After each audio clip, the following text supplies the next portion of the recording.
창세기 2장 19절 말씀 한 절만 읽겠습니다. 시작. 여호와 하나님이 흙으로 각종 들짐승과 공중의 각종 새를 지으시고 아담이 무엇이라고 부르나 보시려고 그것들을 그에게로 이끌어 가시니 아담이 각 생물을 부르는 것이 곧 그 이름이 되었더라.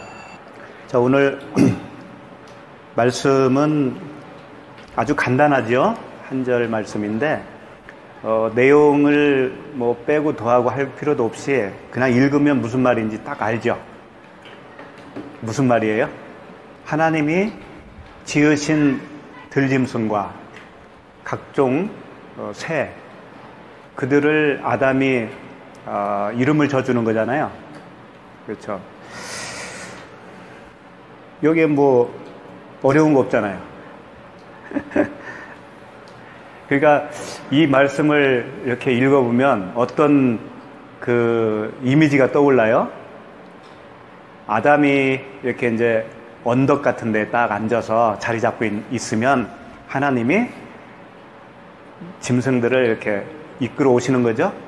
그래서 뭐 한 줄로 오든 두 줄로 오든 나와서 오면 아담이 얘는 사자, 얘는 원숭이, 얘는 기린, 목이 기니까 기린이라고 해야 되겠구만.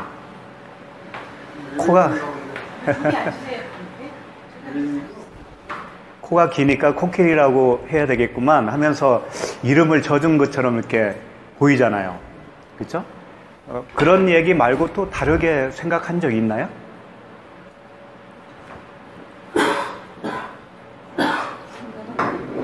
네? 생각 안 해봤어요? 그냥 뭐 이름을 아담이 져줬겠지. 머릿속에 박혀있어요. 그 장면이. 영화 같은데 본 것인데. 그럼 그때 그럼 아담이 지어준 이름이 지금까지 이렇게 내려와서 우리가 지금 부르고 있는 그 이름일까요? 그러면 여기 보면 들짐승하고 공중의 새, 각종 새, 이건 나왔는데 뭐 가축까지도 나왔으니까 20장 보면 이제 20절 보면 가축 이야기도 나오니까, 그럼 땅에 있는 모든 그 생물은 맞다고 치고 그 바다에 있는 물고기는 어떻게 됐어요? 누가 이름을 진 거예요, 그러면? 여기에는 물고기 이야기 없잖아요. 네. 그럼 물고기는 누가 진 거예요, 그러면? 이름을? 네. 나중에 아담이 또 졌겠죠. 아주 그냥 그건 우리가 상상으로. 그런데 이제 그 동물이 있죠. 동물들이 종류가 몇 가지나 될 것 같아요. 제가 인터넷에 이렇게 검색을 해봤어요. 양서류가 뭔지 알죠? 개구리 같은 거. 그게 4,000여 종이에요. 그것만. 그 다음에 파충류가 뭔지 알죠? 파충류가 6,000 종류. 그 다음에 포유류가 4,629종. 그 중에 17종이 이제 멸종을 했다라는 거예요. 그래서, 조류는 약 10,000종이에요. 9,700여 종. 그리고 이제 5종은 그 중에 지금까지 뭐 시조새라든가 이런 새들이 멸종을 했다라는 거예요. 그래서 이걸 다 합하니까 어느 정도냐면 24,300여 종이 돼요. 24,300여 종이 그때나 지금이나 같을 거 아니에요. 우리는 진화론을 믿는 게 아니고 창조론을 믿으니까. 그러면 뭐 그때부터 창조되어서 그 종류가 그대로 있었던 것이 지금까지 왔다라는 거잖아요. 그러면 아담이 이 많은 그 24,000여 종의 동물들을 이름을 져줬다는 얘기잖아요. 그렇죠?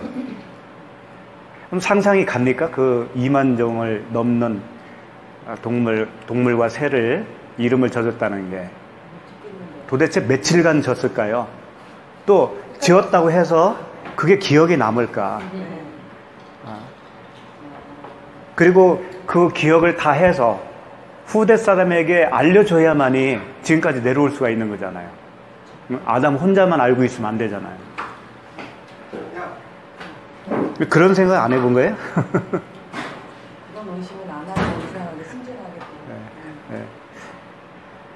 그러니까 여기서 나오는 그 들짐승, 각종 새, 도대체 이게 무언가가 이제 중요한 거예요. 이게 문자 그대로 들짐승이고 공중에 나는 새라면 그 많은 종류의 새를, 그 많은 종류의 짐승을 사람이 이름을 져줄 수는 없을 거라는 얘기예요. 그렇다면 이것은 다른 이야기를 하고 있는 것이죠. 일단은 우리가 그 방향으로 나가야 되지 않겠어요? 그러니까 문자 그대로 이 성경 말씀을 그대로 읽고 있는 사람이 바로 짐승이에요. 성경은 그걸 우리에게 알려주면서 폭로하고 있다고요.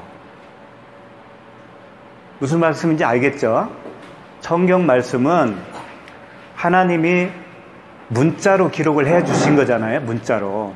그 문자는 겉에 흐르는 내용이라면 그 속에 어떤 하나님의 마음이라는 게 있을 거 아니냐 이거예요.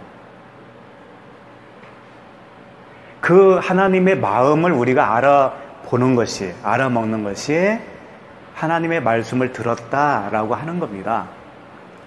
그러니까 여기서 들짐승 하면 그렇지, 뭐 흙으로 만들었다고 하니까 그 들짐승 이렇게만 생각한다면 하나님의 그 복음은 우리가 들을 길이 없어요.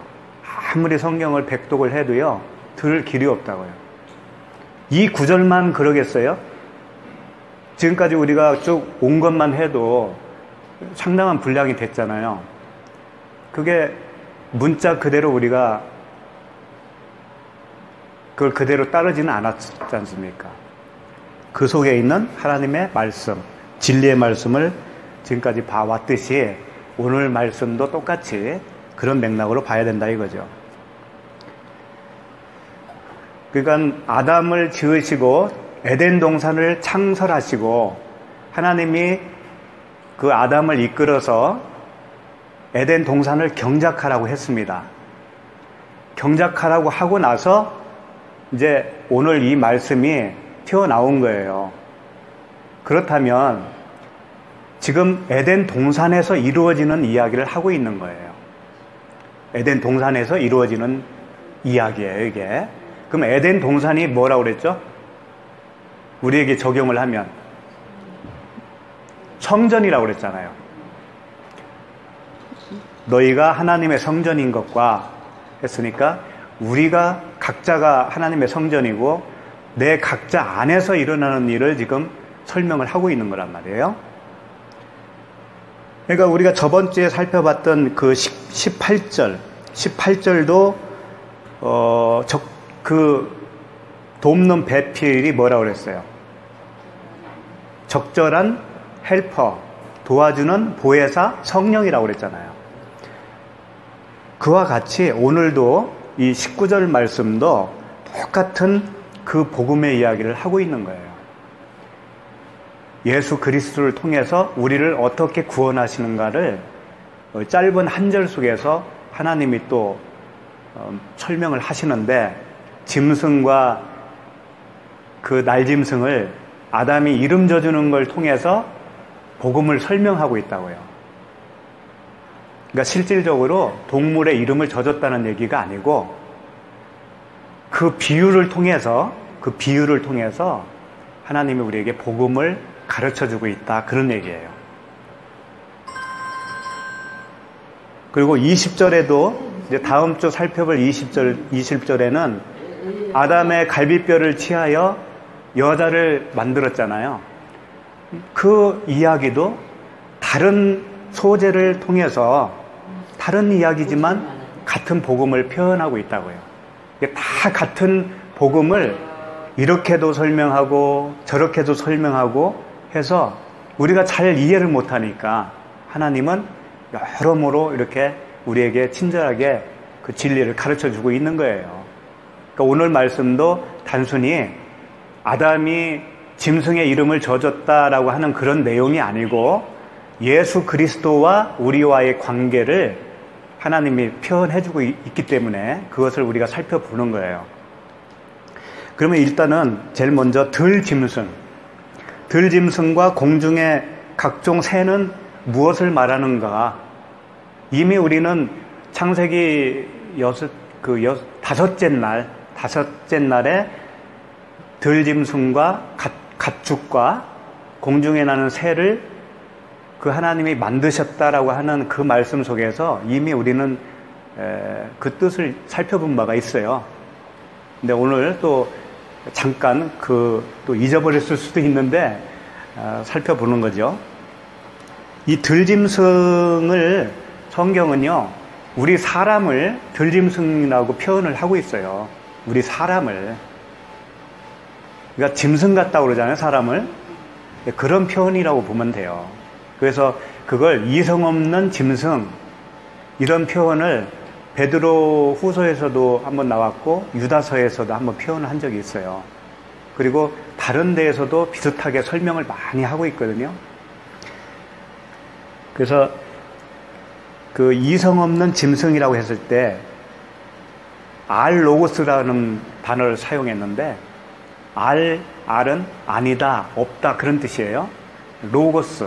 로고스가 없다 그런 얘기예요. 그러니까 사람은 사람인데 로고스가 없으면 그게 짐승이라는 거죠. 짐승과 다를 바가 없다라는 얘기예요.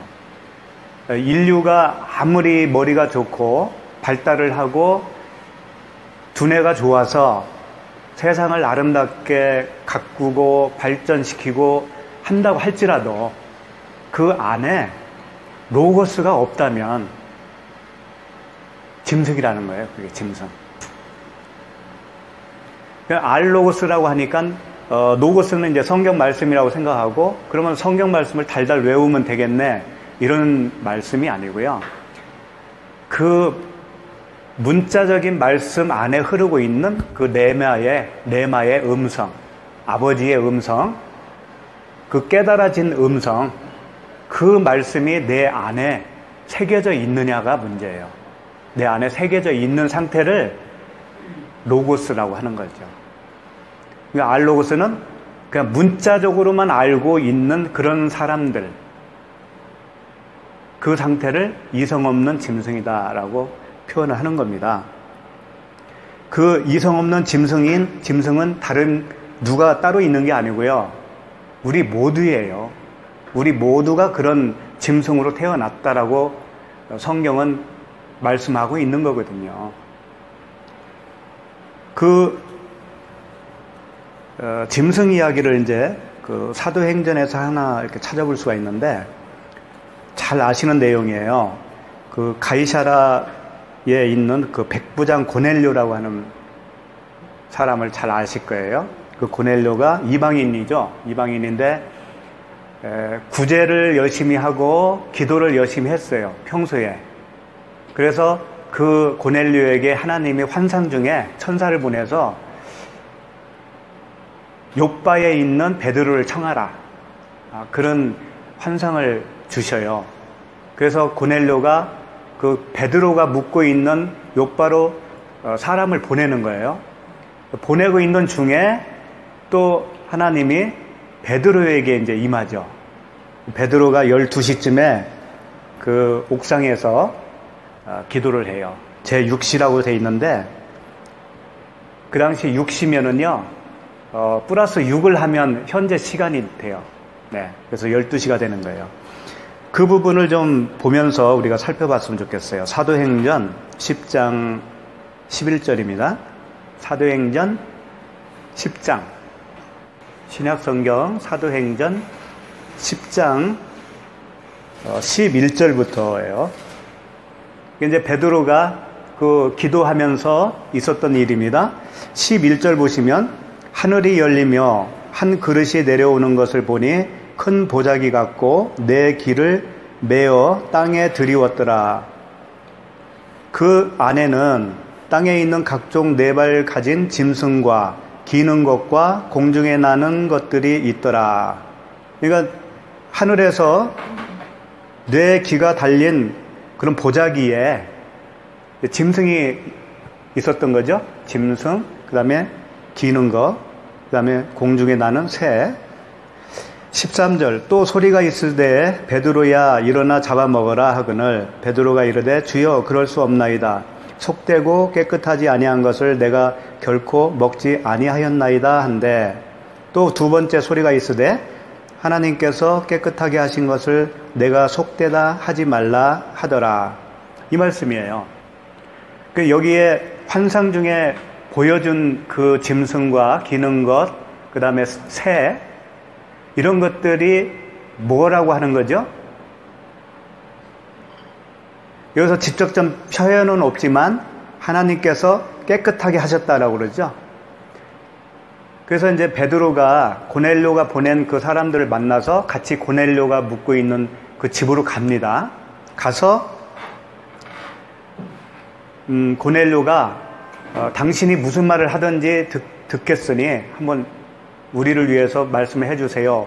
할 때 베드로가 이제 말을 하는 거죠. 그 말을 할 때 성령에 붙잡혀서 설명을 하는데 이 짐승들은 원래 부정한 짐승이었거든요.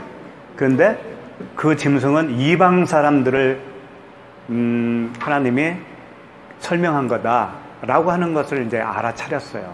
그래서 그런 설명들을 쭉 합니다. 그래서 이제 안수 기도를 하니까 이 사람들이 성령을 받아요. 그러니까 이 짐승들은 뭐라는 얘기예요? 부정한 이방인들. 우리들이 다 이방인들이잖아요. 근데 이방인만 이야기하는 건 아니고 하나님을 모르는 자, 하나님을 모르고 있는 자들이 곧 그 짐승이고 기는 것이고 나는 새라 그런 얘기예요. 그래서 이제 이 이성 없는 짐승 이것을 곳곳에서 표현을 하고 있는데 우리는 기분 나빠할 거예요. 우리를 짐승이라고 했대라고 들으면 우리가 어찌 짐승이냐. 그 짐승만도 못한 인간들이 물론 있지. 예?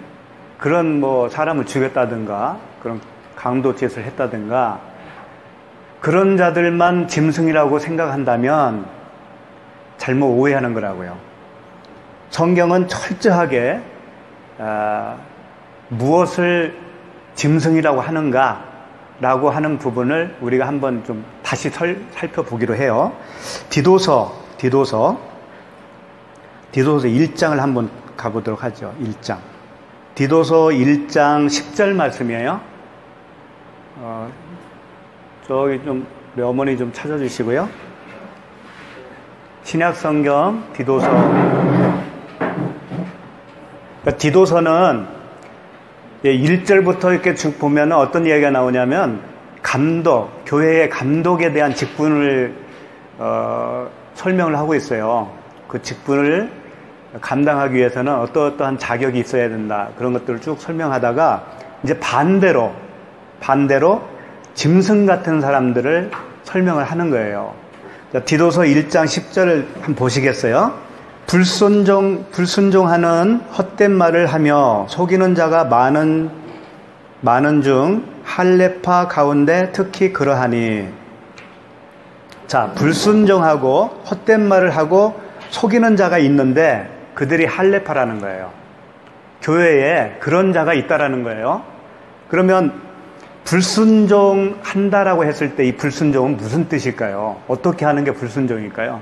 교회 담임 목사의 말을 안 듣고 불순종하는 거? 또 그런 건가? 그런 말이 아니고 불순종은 진리로 설득되어지지 않은 사람, 설득되지 않은 그런 상태에 있는 사람을 말하는 거예요. 그러니까 철저하게 신학적인 이 용어들도요, 철저하게 진리적인 용어예요. 우리가 그냥 세속적인 용어로 받아들이면 그냥 국어사전적인 그런 낱말 사전과 같은 그런 개념으로 받아들이면 진리를 모른다고요. 그게. 복음을 온전히 받아들이기가 어렵다고요. 그러니까 이 불순종한다는 것은 진리의 말씀에 굴복하지 않는 걸 얘기하는 겁니다. 예. 그러면 진리의 말씀에 굴복하지 않는 사람들의 상태가 어때요? 그 사람들은 율법주의자가 되는 거예요. 율법주의자. 그리고 헛된 말을 하며, 당연히 그 결과적으로 오는 게 헛된 말이죠. 이 사람들은 하는 말마다 비진리적인 그 율법의 행위를 말할 거 아니에요. 그렇죠? 속이는 자가, 속이는 것도 역시 마찬가지겠죠. 그렇죠? 그러니까 진리의 말씀으로 하지 않으면은요, 무슨 말을 하든지 간에 그것은 다 속이는 말이 되는 거예요. 그런데 이 사람들이 헬라파라는 겁니다. 헬라파가 뭐예요? 할레파. 할레파는 이 사람들은 예수를 믿는 사람인데도 불구하고 율법에서 말하는 할례를 행해야 된다라고 주장하는 사람들이에요. 그러니까 당연히 불순종, 진리에 설득되어지지 않은 사람들이니까 그런 주장을 할 수밖에 없을 거 아니에요. 이들이 누구다? 짐승이다. 이런 사람이 짐승이라는 거예요. 짐승이 따로 있는 게 아니고, 그 다음에 11절, 그들의 입을 막을 것이라. 당연히 그들이 하는 말을 못하게 해야죠. 교회에서는. 그렇죠? 막을 것이라. 이런 자들이 더러운 이득을 취하려고 마땅하지 아니한 것을 가르쳐 가정들을 온통 무너뜨리는 도다. 이득을 취한대요. 더러운 이득. 더러운 이득이 뭘까요? 복음을 어떤 이득을 위해서 전하잖아요. 자기도 근데 그게 그렇게 전하는 건지도 모르면서 전하고 있는 게 태반이거든요. 근데 결국은 무엇을 위해서 이 사람들이 복음을 전했냐면 돈과 또 뭐겠어요? 하나는 명예예요. 돈과 명예. 그게 그들의 이득이라고요. 그게 더러운 이득이에요. 이것은 진리입니다. 그러니까 복음, 정말 진리가 아닌 복음을 전하는 사람들의 마음 구조상은 결국 돈과 명예예요. 그걸 떠나서는 이 사람들은 살 가치가 없는 사람들이에요. 교회가 크든 작든 그건 상관이 없는 얘기고요. 그러니까 율법으로 복음이다라고 하면서 가르치는 모든 선생들, 그들이 자기의 그 유익을 구하는 자, 그게 더러운 이득을 취하는 거다. 그게 돈과 명예예요. 그런 사람들이 가르치는 그 가르침은 그 교회 공동체도 무너뜨릴 뿐더러 가정까지도 무너뜨리게 되는 거예요. 결국은 그 무너뜨린다는 것도요, 뭐 이렇게 흩어지고 하는 그런 얘기로 들으면 안 됩니다. 진리로 지어져야 할 그 집을 무너뜨린다, 그런 얘기예요. 결국은 무너뜨리게 되면 모래 위에 짓는 집이 되겠죠. 그러니까 이게 가장 무서운 겁니다. 우리는 보는 현상만 생각하는데 그것보다 더 무서운 것은 사람들의 내면에 어떤 상태로 지어져 가느냐. 이게 가장 중요한 거예요. 근데 보통 우리들은 그걸 귀하게 생각 안 하죠. 보여지는 어떤 실적이라든가 되어지는 현상들만을 가지고 평가하기 쉬워요. 우리 인간은. 몸을 가지는 우리 인간 다 그렇다고요. 12절 보시면 그레데인, 이게 그레데인이거든. 그레데인 중에 어떤 선지자가 말하되 그레데인들은 항상 거짓말쟁이며 악한 짐승이며, 여기다 악한 짐승이 나오죠? 악한 짐승이며 배만 위하는 게으름뱅이라 하니. 항상 거짓말쟁이라는 거예요. 당연하죠. 진리가 없으니까 하는 말마다 그냥 거짓말이겠죠. 이걸 악한 짐승이라는 거예요. 악한 짐승은 어떤 짐승이겠어요? 그것도 사전적인 의미로 악한 짐승 이렇게 생각하지 마시고, 그래요. 똑같은 말이에요. 진리가 없는 사람이 악한 거예요. 그게. 없이 율법으로서 가르치고 있는 선생님들. 그렇게 되어 있는 상태가 악한 사람이라는 거예요. 거짓말쟁이며 악한 짐승이고 배만 위하는 게으름뱅이다. 왜 게으름뱅이라고 했겠어요? 이 사람들이 범사에 게을렀을까? 그러면 이게 무슨 뜻일까요? 이 게으름뱅이라고 하는 것은요, 활동을 하지 않았다라는 단어거든요. 그 뜻이 활동을 하지 않았다. 그러면 이들은 활동을 하지 않은 것이 아니거든요. 사실은 열심히 가르치고 가정을 무너뜨릴 만큼 열심히 했단 말이에요. 근데 활동을 안 했대요. 그걸 무슨 말이냐면 활동은 생명의 말씀만 활동할 수 있어요. 우리를 살릴 수 있는 그 말씀이 어떤 말씀이겠어요? 생명이 있는 진리의 말씀일 거 아니에요. 근데 이들은 그 생명의 말씀이 없는 비진리의 언어를 가졌기 때문에 그들은 아무리 열심 내서 가르치고 전하고 했어도 결국은 하나님 눈에는 게으름뱅이, 활동을 하지 않은 거라는 얘기예요. 그게. 게으르고 악한 점. 그렇죠. 결국은 어떤 행동으로 우리가 뭘 안 했다라는 얘기가 아닙니다. 이건 절대 그런 얘기가 아니에요. 아니지. 돈도 많이 벌고 열심히 일하고. 근데 그게 게으름뱅이란 말이지. 이런 자들이 짐승이라는 거예요. 오늘 창세기 2장 19절 하고 있는데 그 짐승들, 들짐승, 그 다음에 공중에 나는 새들, 이런 자들이 다 우리 사람을 얘기하고 있는 겁니다. 사람을. 만약에 이 비진리로 가지고 있는 사람들이 이성 없는 짐승이라면 그 반대 개념은 뭐겠어요? 우리도 다 그런 이성 없는 짐승이었었는데 이제 그리스도 안에서 새 피조물이 됐다면 어떤 존재가 되어야 되느냐 하면 예수 그리스도를 시인한 자가 되는 거예요. 시인하다. 들어보셨죠? 너희 마음으로 믿어? 응? 입으로 시인하고. 그렇지. 노아서의 말씀이죠. 내가 만일 내 입으로 예수를 주로 시인하며 또 하나님께서 그를 죽은 자 가운데서 살리신 것을 내 마음에 믿으면 구원을 받으리라. 로마서 10장 9절 말씀인데요. 여기서 이제 시인하다라고 하는 것이 호몰로게예요. 호몰로게오. 네, 호모 아시죠? 호모. 하나. 로게오는 이제 로고스에서 나온 단어니까 로고스와 하나가 되었다라는 겁니다. 우리가 진리를 알게 됐다, 진리가 되었다라고 하는 그 말은 예수 그리스도를 주로 시인한 상태. 그것은 나 예수 믿어 이렇게 단순하게 표현하는 말이 아니라 그 로고스와 하나가 된 상태를 얘기하는 거예요. 내가 말씀 육신이 된 상태를 시인하다라고 표현한 겁니다. 근데 우리나라 말로 시인한다고 그러니까 너무 가볍게 생각하는데 절대 그게 아니죠.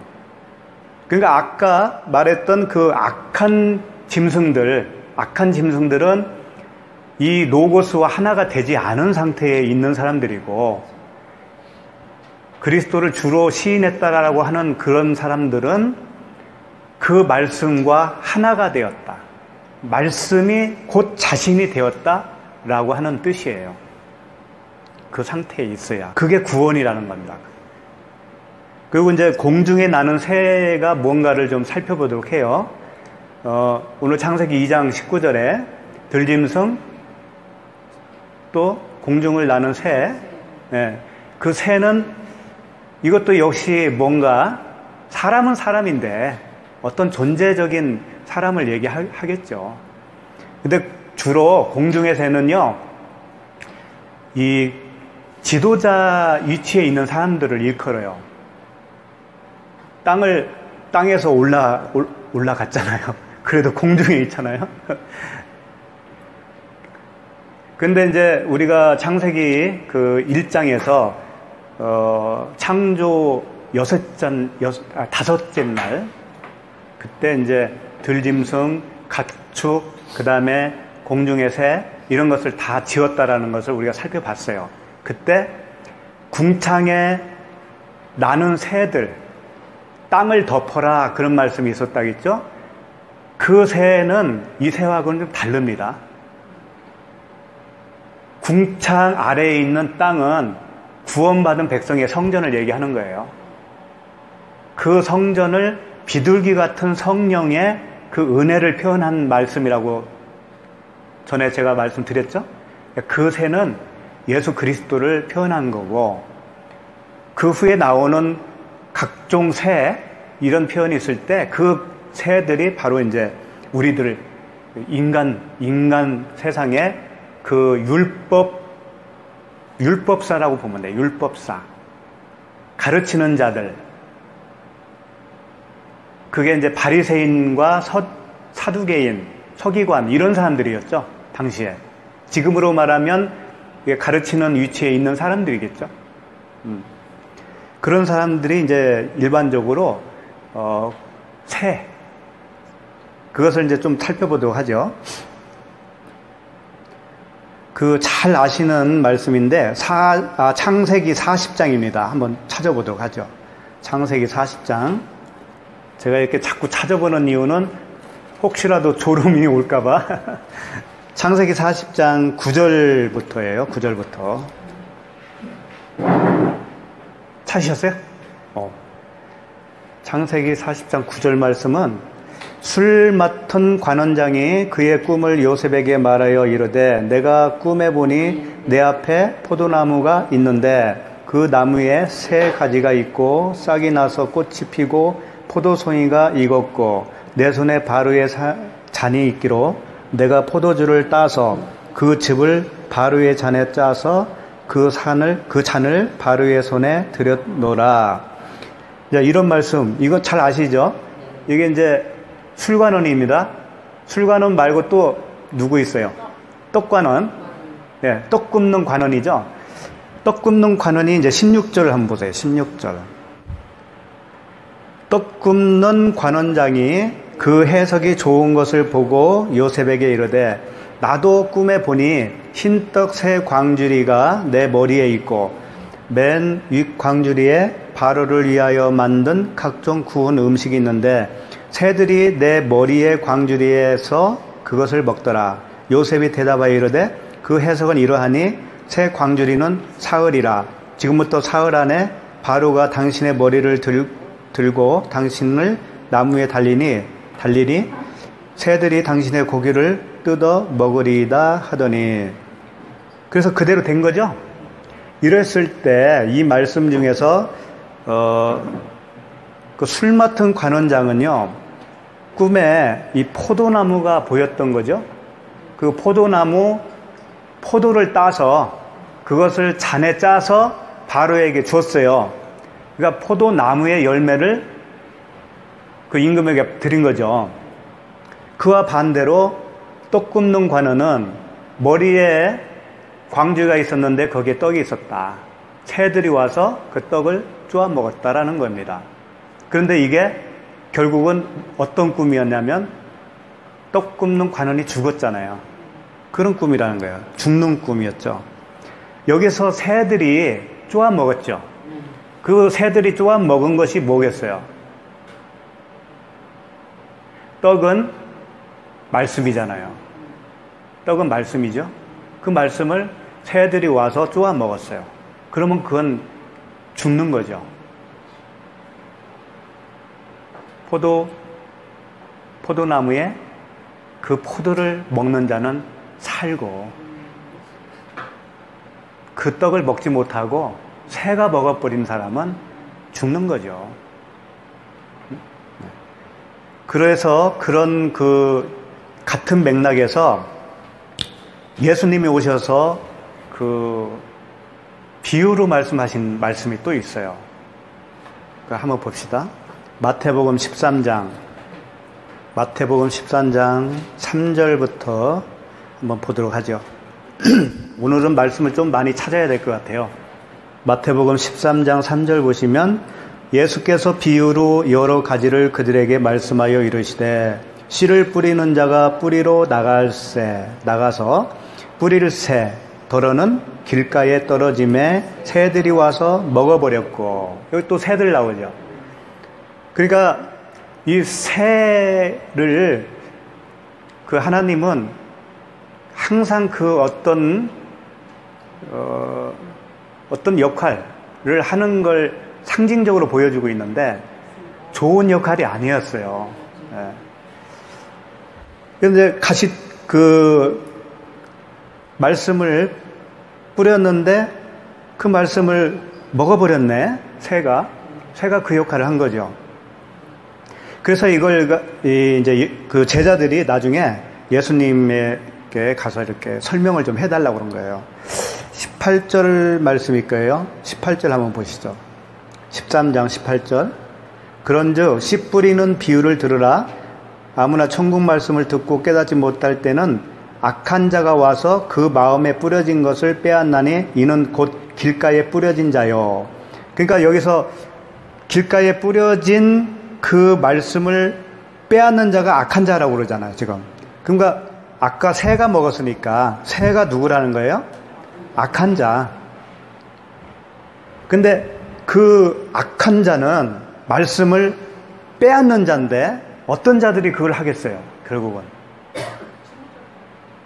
주도적으로 말씀으로 이끌어 가는 사람들일 거 아니에요.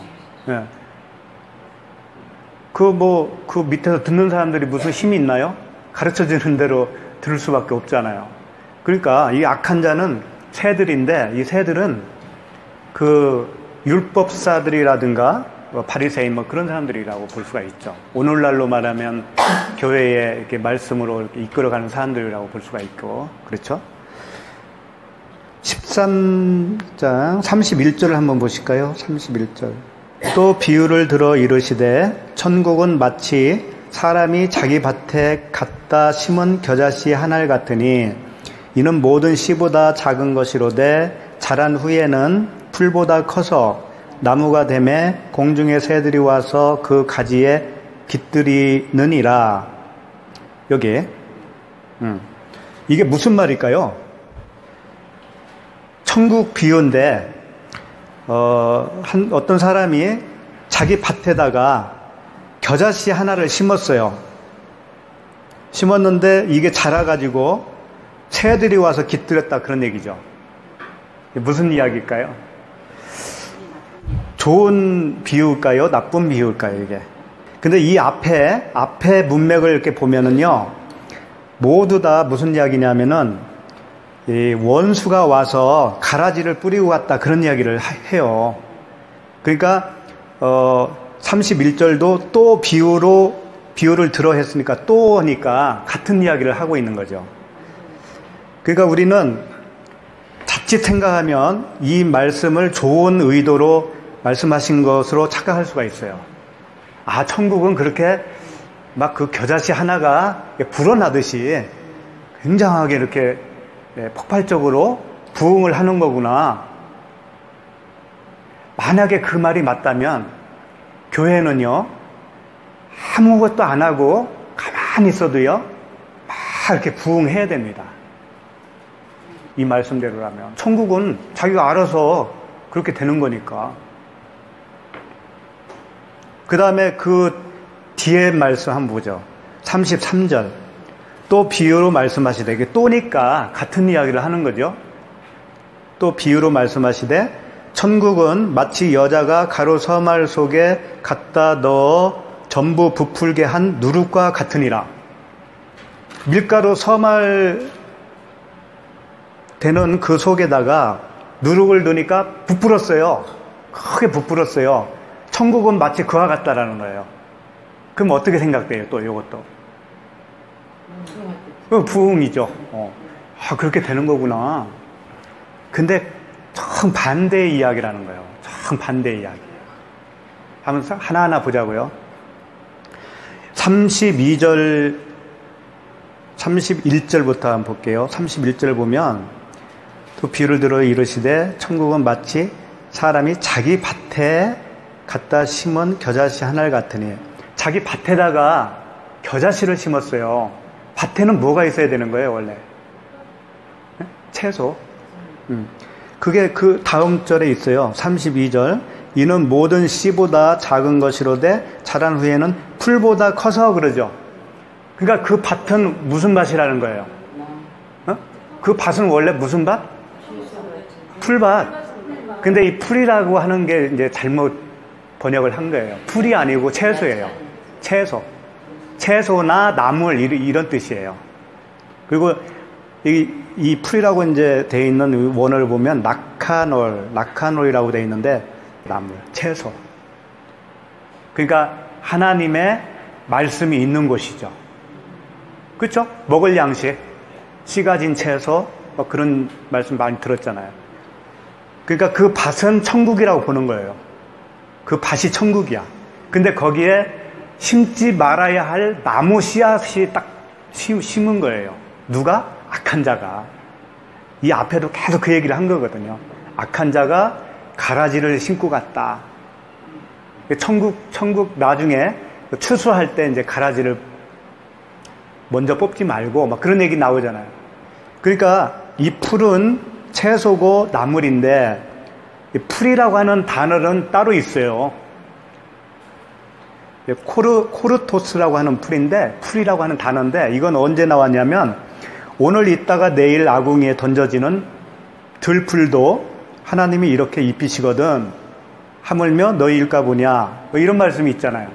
그 다음에 그러므로 모든 육체는 풀과 같으니 풀과 같고 그 모든 영광은 풀의 꽃과 같으니 풀은 마르고 꽃은 떨어지되 하나님의 말씀은 영원히 있는 것이다 할 때 이 풀들이 바로 여기에 나온 풀하고는 다르단 말이에요. 그러니까 여기서 나온 풀은 채소, 먹거리예요. 그러니까 거기다가 심으면 안 되는 걸 심은 거예요. 그래서 그게 이제 그 풀보다 커졌다고 그러잖아요. 커져서 새가 깃들 정도로 그렇게 부풀어 버렸다. 그런 얘기예요. 그 나무에는 열매가 맺어야 되는데 새들이 온 거예요. 새들이.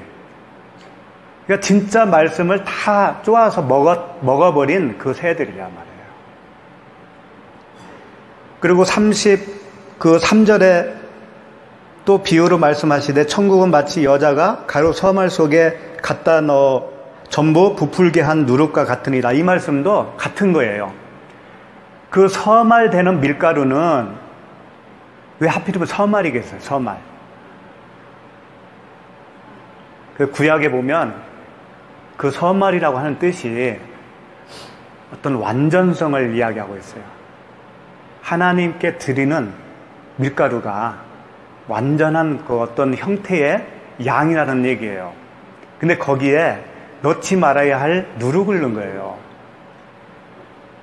6월절에 무얼 제하고 먹으라고 그랬죠? 그렇죠. 누룩은 죄잖아요. 죄고 그게 율법이고 그 누룩을 제하고 먹는 게 무교병이잖아요. 무교병. 그래서 무교절이 나왔잖아요. 거기서. 그죠? 그러니까 여기서 누룩은 천국을 훼손시키는 그 죄성을 얘기하는 거죠. 훼손시키는 그 행위의 율법. 말씀을 문자적으로 보고 그렇게 열심히 해보겠다고 하는 사람들. 그런 사람들이 천국을 훼손시키는 자들. 그런 거라는 거죠. 근데 창세기 오늘 본문으로 다시 돌아오세요. 창세기 2장 18절, 19절.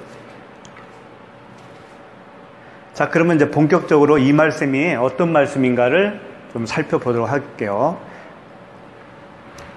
여호와 하나님이 흙으로 각종 들 짐승과 공중의 각종 새를 지으시고 아담이 무엇이라고 부르나 보시려고 그것들을 그에게로 이끌어 가시니 자, 여기서 이제 각종 그 들짐승과 새가 무언지는 알았죠?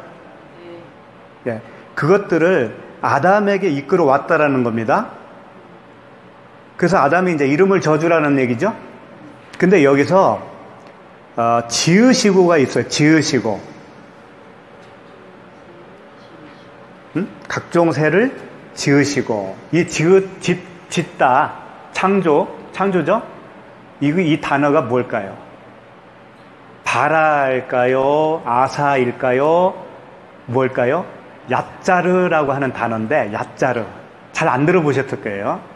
바라는 완전한 창조를 말할 때 바라라고 그랬습니다.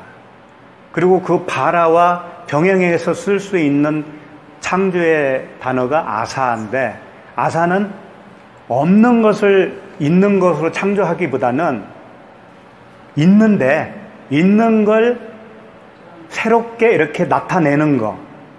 그래서 돕는 배필을 지으리라 할 때 그 지으리라가 아사라고 그랬잖아요. 그것은 성령을 드러내 주신다라는 뜻이 있다고 그랬죠. 근데 오늘 여기에 지으리라라고 지으셨다는 그 단어가 얕자르인데, 얕자르는 그 완전한 바라의 창조를 하기 전에 1차적으로 만들어 놓는 걸 말하는 거예요. 다시 말하면 이거예요. 우리가 이제 김치를 담그잖아요. 김치를 담그기 전에 뭘 해요, 먼저? 배추를 절이고, 물을, 그렇죠. 소금으로 절이고, 그다가 시간 지나서 다 이제 갖다 놓고, 양념 넣고 버무려서 이제 완성이 되는 거잖아요. 버무리기 전 단계가 얕자를 하는 거예요. 그러니까 우리 인간을 하나님의 형상으로 거듭나게 하면 그건 바라의 창조고, 그 거듭나기 전까지 단계를 얕자르라고 하는 단어를 사용해서 사람을 지었다라고 하는 거죠. 그러니까 여기서 짐승을 얕자르 했다라는 건 뭐냐면 사람을 아직 완성하지 않은 상태를 일컫는 단어로 사용한 거죠. 짐승, 그 새, 이런 것들을. 그러니까 짐승이 바로 우리들 이야기고, 나는 새도 우리들 이야기예요. 우리가 거듭나면 이제 비로소 사람이 되는 거예요. 거듭나면 그때사 사람이라고 부를 수가 있는 거라고요, 그게. 근데 그냥 사람은 아니죠. 그리스도인이라고 그러잖아요. 그리스도인. 그리스도가 된 사람. 그냥 사람이 아니고. 자, 그 다음에 단어가 이제 참 중요합니다. 여기서 이제, 하나님이 그것들을 그에게로 이끌어 가시니 그랬죠. 그에게로. 이 그는 누구겠어요? 아담으로 돼 있어요. 원어에도 그렇게 그라고 안 하고 그냥 아담으로 돼 있다고요. 그러니까 아담에게로 이끌어 가시니가 되는 거예요. 그런데 여기서 그에게로 할 때 에게로가 아니고 안으로가 안으로. 그러면 어떻게 되겠어요? 아담 안으로. 그 다음에 이끌어 오시니 있죠? 이 이끌어 오시니, 이끌어 가시니는 보라고 하는 단어입니다. 보라고 하는 단어인데 그것은 들어가다 이런 뜻을 가지고 있어요. 다시 설명하면 아담 안으로 들어가게 하시니가 맞는 거예요. 그러니까 아담 그에게로 이렇게 했을 때 아담 안으로라고 그랬잖아요. 안으로는 이제 엘이라고 하는 단어예요. 엘이라고 하는 단어고 들어가게 이끌어 가시니라고 이렇게 표현됐지만 그게 들어가다라고 그랬잖아요. 들어가게 그것은 보라고 하는 단어예요. 그래서 이 단어들을 계속 이렇게 추적을 해보면은요, 성경이 어떻게 쓰였나, 다른 곳에서는 보면 알겠죠? 거의 다가 그렇게 돼 있어요. 엘은 뭐뭐 안으로고, 그 다음에 들어가게 하시니, 이끌어 가시니가 뭐라고 했어요? 보라고 그랬잖아요. 그 보는 들어가다라는 단어로 계속 사용하고 있다고요. 그래서 이제 예를 들면 이런 겁니다. 창세기에 보면 노아가 방주를 짓고 이제 대기하고 있을 때 하나님이 방주로 들어가라 그러잖아요. 그럴 때 방주 안으로 그게 엘이거든요. 안으로 들어가라 이렇게 돼 있다고요. 그리고 방주는 태반이에요. 태반이 아니고 태바. 그래서 방주 안으로 들어가라를 어떻게 돼 있냐면 태바 이렇게 돼 있어요. 안으로 들어가라 방주 태바 이렇게 돼 있다고요. 그러니까 오늘 말씀도 겉으로 이렇게 딱 봤을 때는 하나님이 짐승들을 이렇게 아담 앞으로 이렇게 이끌어 왔다 이렇게 우리가 상상할 수 있는데 그게 아니고 아담 안으로 넣어주셨다라고 하는 그런 뜻이었어요, 이게. 근데 그렇게 번역을 하면 말이 안 되잖아요. 어떻게 짐승을 아담 안에 들어가게 할 수가 있냐고요. 할 수가 없죠? 그러니까 말이 안 되니까 번역을 이렇게 할 수밖에 없죠. 응? 근데 우리는 그 이면적인 말씀으로 보니까 이제 이해가 가잖아요. 오히려 그게 맞는 말씀이잖아요. 아담은 누구의 모형? 오실자의 모형. 예수 그리스도. 그럼 아담 안으로 짐승 같은 우리가 들어가면 아담이 일컬어지는 이름을 갖게 되는 거예요. 응? 아담이 일컫는 이름. 보시면 이제 끝에 보면 아담이 각 생물을 부르는 것이 곧 그 이름이 되었더라 했는데, 그러니까는 결국은 그리스도 안에 들어가는 자는 새 피조물 그렇게 되고 우리가 그리스도인이라고 이름을 새로 받게 되죠. 그런 말씀을 구약에서도 해주셨거든요. 이사야서 43장 또 찾아봅시다. 이사야서 43장 7절 말씀이에요. 이사야서 43장 7절 내 이름으로 불려지는 모든 자. 그러니까 지금 여호와 하나님이 말씀하시는 거예요. 하나님이 뭐라고 하시냐면 자기 이름으로 불려지는 모든 자 곧 내가 내 영광을 위하여 창조한 자를 오게 하라. 그를 내가 지었고 그를 내가 만들었느니라. 이 무슨 말이에요? 여호와 하나님이 자기 이름으로 불려질 자가 있다라는 거예요. 그러면 그 불려질 자는 이름이 뭐라는 얘기죠? 똑같이 여호와 하나님이시지. 여호와 하나님이지. 그러니까 여호와 하나님이라고 불려질 자기 백성이 있다라는 거예요. 무슨 얘기인지 알겠어요? 우리가 그리스도 안에 들어가면 이름이 어떻게 바뀌냐면 그리스도로 바뀐다라는 얘기예요. 여호와 안으로 들어가면 여호와가 되는 거라는 거예요. 그런 뜻이고 42장 8절을 한번 볼까요? 좀 앞으로 가서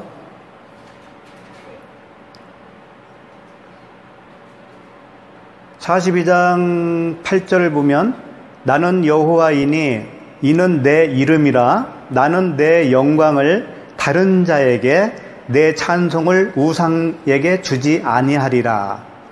이 말씀은 뭐냐면 하나님께서 자기의 영광을 누군가에게 주려고 하는 거예요. 지금 자기의 영광을 누군가에게 주려고 하는데 다른 자에게 내 찬송을 우상에게 주지 아니하리라. 그러니까 자기 자식이 아닌 자에게는 영광을 주지 않겠다 그런 얘기잖아요. 그러면 자기 자식에게는 그 영광을 주겠다라는 거예요. 그 영광이 뭐냐면 여호와의 이름이에요. 영광이 이름이라고요. 예를 들면 박근혜 대통령의 대통령이 계신데 그분의 영광은 뭐겠어요? 대통령직이죠. 그분의 영광은 대통령이죠. 그러니까 우리가 영광을 받잖아요. 하나님이 우리에게 영광을 주시잖아요. 그러면 우리가 무엇을 받은 거예요? 하나님의 이름을 받은 거죠. 그 영광은 곧 하나님의 이름이니까.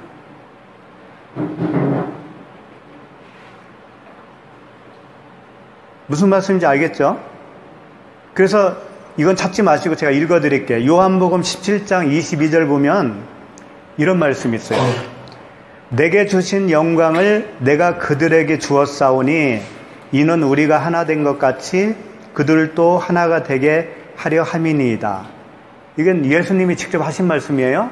뭐라고 했냐면 내게 주신 영광을, 그러니까 하나님 아버지께서 예수 그리스도에게 주신 영광이 있다라는 거예요. 그 영광을 내가 그들에게 주었다라는 거예요. 누구겠어요, 그들이? 그리스도 안에 들어온 자들. 응? 그러니까 그 영광은 결국은 아버지의 영광인데 아버지의 이름이죠. 아버지의 이름이고 그 아버지의 이름이 그리스도에게 주셨고 또 그리스도가 우리에게 그 영광을 다시 주셨으니까 우리는 무엇을 가진 자가 되는 거예요? 그 아들의 영광을 가진 것이 되고 아버지의 영광을 가진 것이 되는데 그게 곧 이름을 가진 거라고 그랬잖아요. 이름을. 그리스도라고 하는 이름을 가진 자가 된 거죠. 그래서 오늘 말씀에 그 아담이 부른 대로 생물을 부르는 것이 곧 그 이름이 되었더라. 그러면 그 짐승이 이름이 어떻게 변했을까요?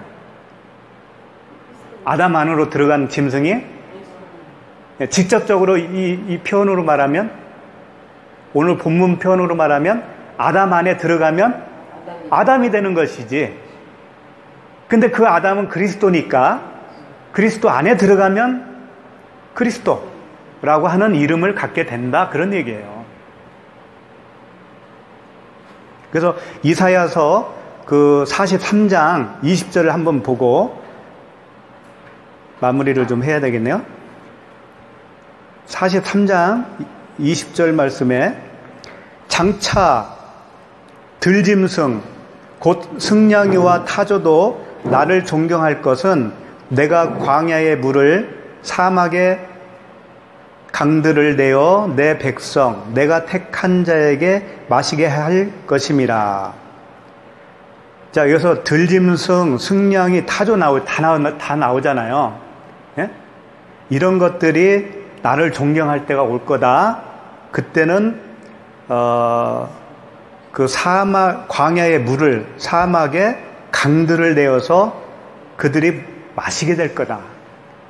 그 진리의 생수를 마시게 된 자들, 그들이 처음에는 짐승이었죠.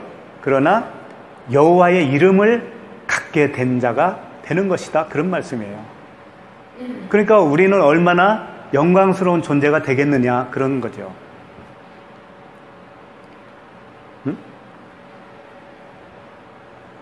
그리고 이제 창세기 다시 본문에 보면 그 이름이 되었더라라고 나오잖아요. 되었더라는 미완료 시제로 되어 있어요. 미완료 시제는 어떤 얘기냐면 그 아담이 그 생물을 부르는 것이 곧 그 이름이 되었더라 그런 얘기인데 되게 될 것이다 라는 얘기예요. 이거 완성이 아니고 계속 그런 일들이 일어날 것이다 그런 얘기란 말이에요. 응? 그러니까 아담의 후손부터 시작을 해서 계속적으로 그런 일이 일어날 거야. 그 예고를 얘기하는 거죠. 그래서 성경은 굉장히 정확해요. 그 현재형이냐 미래형이냐 이런 것까지도 다 그게 뜻을 포함하고 있으니까. 그러니까 이런 일들이 아담만 있는 게 아니고 계속적으로 있을 거다라는 거예요. 그리스도 안에 들어오면 그리스도라고 하는 이름을 갖게 되는 그 짐승들이 생겨날 거다. 그런 얘기예요. 그래서 구약에는 참 그 표현들을 이렇게 비유로 표현을 했기 때문에 알아보기가 참 힘들어요. 그런 말씀 중에 대표적으로 하나만 보고 오늘 마치도록 할게요. 잘 아시는 말씀이니까 이사야 11장이에요. 이사야서 11장 6절부터 보시면 좋겠습니다.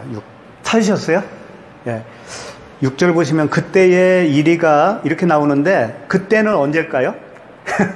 갑자기 이렇게 물어보면 당황하죠. 11절, 그 1절을 보세요. 11장 1절. 1절은 뭐라고 되어 있냐면 이새의 줄기에서 한 싹이 나며 그 뿌리에서 한 가지가 나서 결실할 것이요. 이게 누굴까요?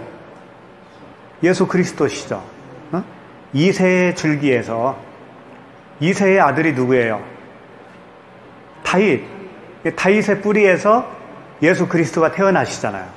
그러니까 예수 그리스도가 태어나시고 오셔서 결실할 때, 그분을 통해서 이제 결실을 맺는 게, 그분이 이제 십자가에서 다 이루시고, 그때부터잖아요.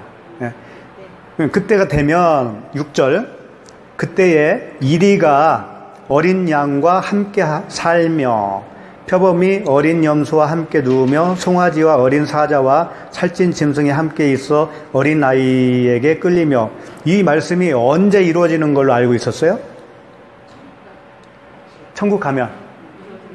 그죠? 천국 가면 각종 동물들과 이렇게 무섭게 하는 그 사자들과도 그냥 같이 살고, 독을 품고 있는 독사들하고도 그렇게 사이좋게 놀고, 그렇게만 알고 있었는데, 이거 그런 말이 아니고, 지금 현재 일어나는 일이란 말이에요. 현재. 우리가 그리스도 안에 있으면 이렇게 된다는 거예요. 다시 한번 볼게요. 6절. 그때에 1위는 누구겠어요? 우리들. 어린 양은? 그렇지, 그리스도. 그리스도 되시는 그 어린 양과 함께 살며. 당연하잖아요. 표범이 어린 염소와 함께 누우며. 표범은 또 우리들이죠. 짐승 같은 우리죠. 그 다음에 염소, 어린 염소는 또 누구예요? 예수 그리스도. 그 번제물이신 예수 그리스도와 함께 누우며 송아지와 어린 사자와 살찐 짐승.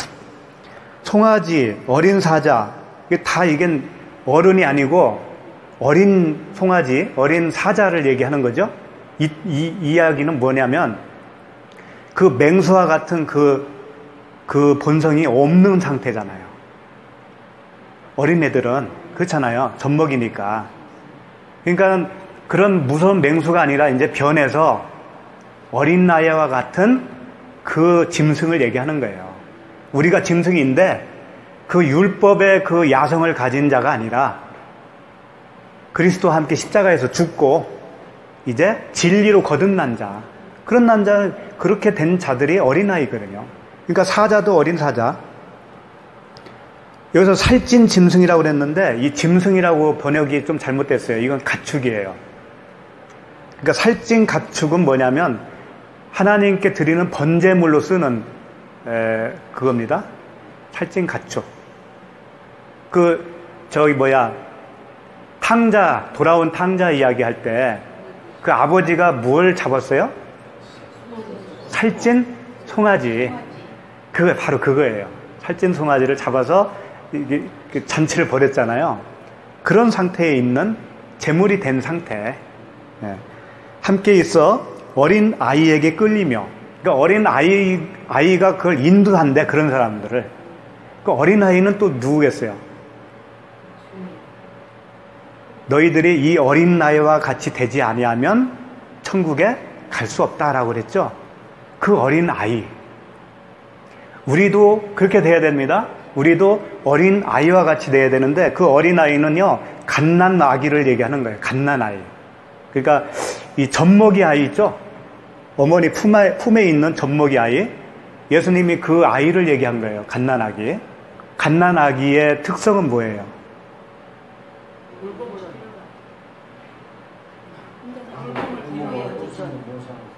맞아요. 자기 혼자 힘으로는 살 수 없는 존재. 우리가 진리를 몰랐을 때는 다 내가 할 수 있다가 되잖아요. 능력 주시는 자 안에서 모든 것을 할 수 있느니라 그러잖아요. 그래서 그냥 능력만 주시옵소서. 능력만 있으면 다 할 수 있어요. 마인드 컨트롤. 네. 노래도 있잖아. 그렇죠. 전혀 이제 그게 그런 뜻이 아닌데. 네. 그 말 나온 게 어디서 나왔냐면 바울이 그랬잖아요. 내가 능력 주시는 자 안에서 모든 걸 할 수 있는데, 그게 뭔가 하면 곰핍에 처할 줄도 알고 풍부에 처할 줄도 알고 하는 그 일체의 비결을 배웠다라고 하죠. 거기서 나온 말이란 말이에요. 그러니까 바울은 지금 자기 힘으로 할 수 있는 건 아무것도 없고, 그 하나님 능력 주시는 자 안에서만, 그 능력 주신 자 안에 있는 것이 중요하잖아요. 그 안에서만 그분이 행하는 대로, 굶기면 굶고 먹이면 먹고, 그렇게 할 수 있다라는 거예요. 그렇게 할 수 있다. 그런데 무슨 뭐 능력 받아가지고 막 그 뭘 하고 그러냐고요. 그런 얘기가 아니라고요. 그러니까 전혀 나는 죽고 그리스도로 사는 사람은 어린 나이와 같이 된 거죠. 내가 할 수 없다라는 걸 알았기 때문에 전적으로 그분에게 모든 것을 맡긴 상태, 그렇게 있는 사람들이 어린아이예요. 어린아이.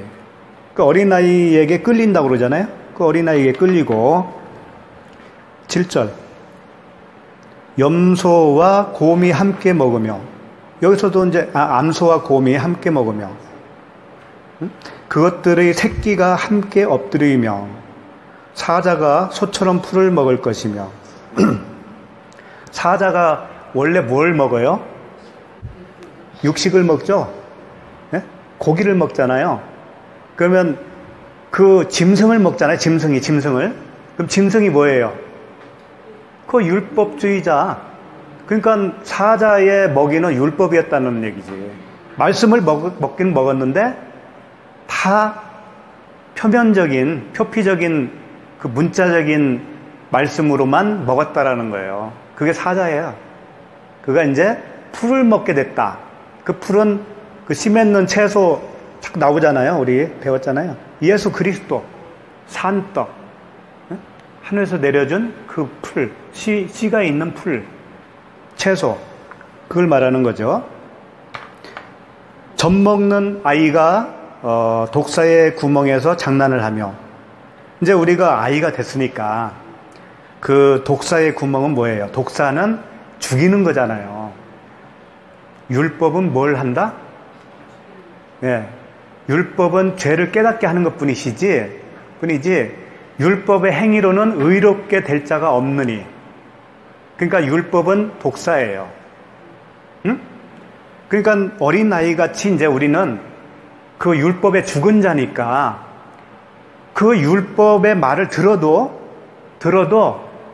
이제는 장난치는 거지. 그런 말 들어도 거기에 끌려가지 않아요, 이제는.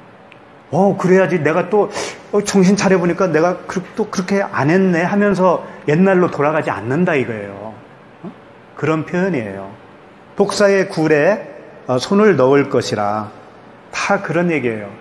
그러니까 이 예수님이 이런 말씀도 하셨잖아요. 나는 양의 문이다. 이 양의 우리에 들어오고 나오며 꼴을 먹는다고 그러죠. 들어가며 나오며 꼴을 먹는다. 이 뜻은 뭐냐면 들어갈 때는 내가 죽는 거죠. 그리스도 안에 들어가면 내가 죽는 거예요. 율법이 죽는 거예요. 옛사람이 죽는 거예요. 죽고 난 다음에는 다시 나와도 괜찮다는 얘기지. 나온다는 건 뭐예요? 다시 율법 안으로 들어가는 거잖아요. 그런데 그때는 꼴을 먹는 거야, 거기서. 왜? 율법을 안 먹게 되니까. 율법 안에서 진리를 찾아 먹을 수가 있어요, 이제는. 응? 그러니까 예를 들어서 진리가 아직 되지 않은 사람들이 복음을 전한다고 했을 때 우리가 그걸 듣고서 거기서 내 나름대로 진리를 찾지 그 사람이 가르쳐주는 그 율법으로 다시 돌아가지는 않는다 이거예요. 그러니까 들어가도 꼴을 먹고 나와도 꼴을 먹고 그렇게 능력이 주어진다는 거예요, 우리에게. 응? 무슨 얘기인지 알겠죠? 근데 그렇게 한번 내가 죽지 않으면 안 되는 거예요. 죽지 않고 살아있는 상태에서 율법을 들으면 그게 맞지 또 이렇게 동요가 돼버리는 거예요. 이해가 가죠? 그 다음에 9절 내 거룩한 산 모든 곳에서 해됨도 없고 상함도 없을 것이며. 자, 여기서 내 거룩한 산이 뭐겠어요? 거룩한 산 모든 곳. 거룩한 산은 항상 말씀이 있는 곳입니다. 신의 산에서 율법이 주어졌잖아요. 그 산. 그 다음에 주님이 오셔서 입을 열어 말하실 때 어디서 했어요? 산에서. 무슨 산이라는 명칭은 없어요. 그 산은 다 하나님의 말씀을 상징하고 있다고요. 그러면 그 산에서는 뭐라고 그래요? 해됨도 없고 상함도 없을 것이래. 만약에 우리가 진리를 모르는 상태에서 그 말씀을 들으면 그 산에서 해됨을 잇는 거예요. 왜 그럴까요? 이 말씀은 다 표피적인 말씀으로 들려줄 것이 뻔하니까. 그것이 이제 신의 산에서 주는 말씀이에요. 그게 율법이에요. 그게. 그러니까 율법을 들으면 다 죽으니까 해를 받는 거죠. 그런데 이제는 해를 받지 않는다는 거예요. 이 성경 말씀을 내가 읽어도 옛날처럼 읽어지지 않을 거잖아요, 이제는.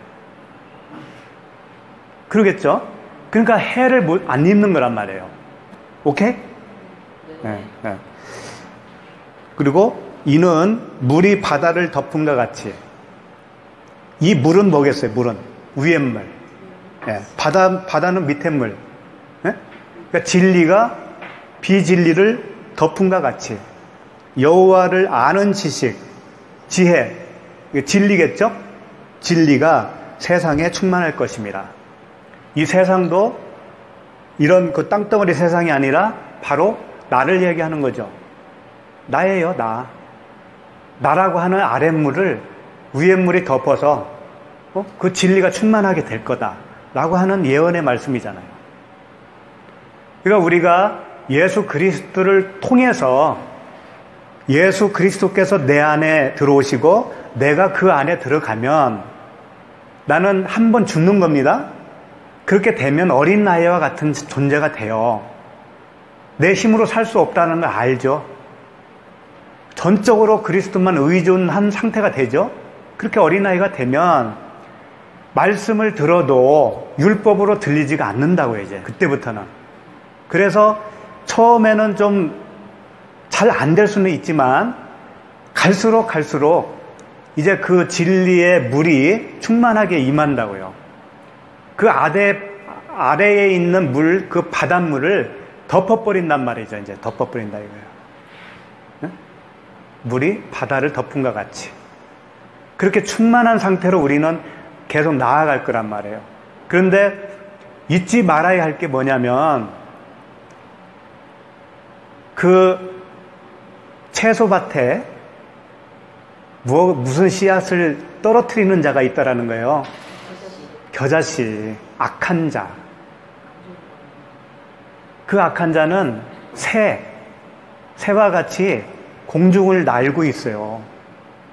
우리는 땅에서 기는 존재라면 동정에서 나는 자들이 있다니까요. 그들은 성령에 도통한 사람들이겠죠? 응? 그 사람들이 그 겨자씨를 떨어뜨린단 말이에요. 그럼 그게 순식간에 자라가지고 나라고 하는 그 성전을 해방시킨다고요. 훼손시킨단 말이에요. 그걸 조심하라. 천국은 그와 같은 원리가 있기 때문에 그걸 조심하라는 거예요. 그걸. 그러니까 말씀도 이것저것 다 듣는다고 좋은 게 아니에요. 이 사람 말씀도 들어보고 저 사람 말씀도 처음에는 다 그럴 수 있어요. 그러나 정말 내가 진리를 이제 분별할 수 있으면 더 이상은 그런 말씀을 이제 찾지도 말아야 돼. 왜 그러냐면 그 겨자씨가 또 큰 나무로 또 자라니까 거기서 또 나오려면 한참 걸리거든요. 그래서 말씀이 그만큼 중요하고 항상 내가 그리스도 안에 있다라는 것을 잊지 마시고요. 그리스도에게 질문도 하시고 각자가 하나님 앞에서 질문하시고 그분이 또 가르쳐 주고 그렇게 해서 점점 이렇게 성장해 나가도록 합시다. 그러니까 오늘 말씀은 결코 아담이 어떤 짐승 새의 이름을 지어주는 그런 이야기가 아니고 그리스도 안에 짐승 같은 우리를 집어넣어 주셔서 그리스도 안으로 집어넣어 주셔서 그 방주 안에 들어가는 것 같이 넣어 주셔서 새 이름을 받는 거죠. 새 이름을 지음을 받는 거예요. 우리가 그와 같은 일들이 계속 있을 것이다 라고 하는 약속의 말씀이죠. 오늘 여기까지 하겠습니다.